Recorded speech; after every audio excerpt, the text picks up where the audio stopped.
Hello and welcome to God's Minute. I'm Pastor Jonathan Conrad. I am the senior pastor at St. Paul's Lutheran Church in Wilmington, North Carolina.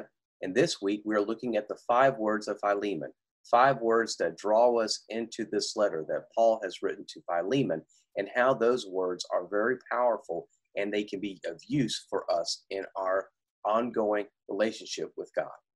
Let's get to our reading for today. I wanted to keep him with me, so that he might be of service to me in your place during my imprisonment for the gospel.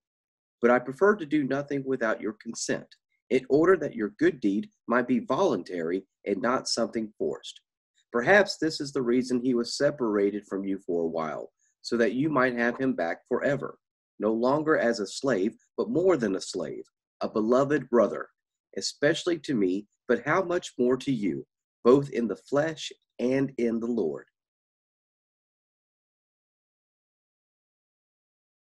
The word I want to focus on today is brother. Paul likes to use this word quite a bit when dealing with Philemon. And when he says brother, he's not just saying bro or a friend. He is calling Philemon a true brother, a member of the family, because that is what they are. They are a member of the same family, and that is the family of God. But there's also another member of this family, and that is Onesimus. And what Paul wants Philemon to understand is that Philemon is no longer looking at Onesimus as a slave or as property, but as a person who has the same value as Philemon. When Jesus was gathering his disciples, at first they were disciples. It's another word for students, and Jesus was their rabbi.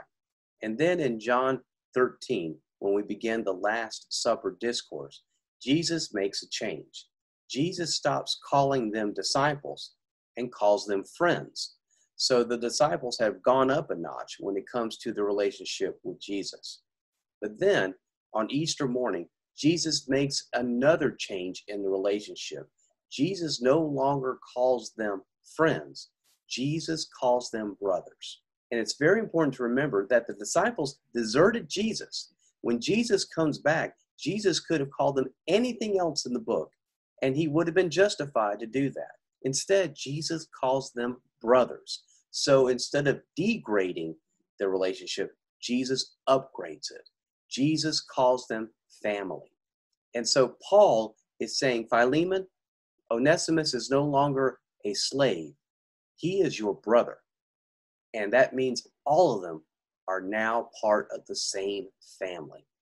Think about how this would look like in your world today. Think about how you would treat your neighbor as if you would treat them like a sibling, because that is what God wants us to do, because we all are part of God's family. Each and every one of us has a seat at God's table. Each and every one of us, as I said yesterday, have worth, have usefulness. And wouldn't it be awesome if we thought that way about one another, that we looked at each other through the eyes of a brother, a sister? And wouldn't it be encouraging to know that we can build on that for the relationship we have with one another and the relationship we have with God? Because that is what God wants. And a strong family can bring a strong faith. So today, I want you to think about, who are your brothers and sisters? Who are the ones that you love and care for? And also, who are the ones that you can start to call family? And start putting that to work. When you call people, or when you text people, when you write people, introduce them as my dear brother, my dear sister.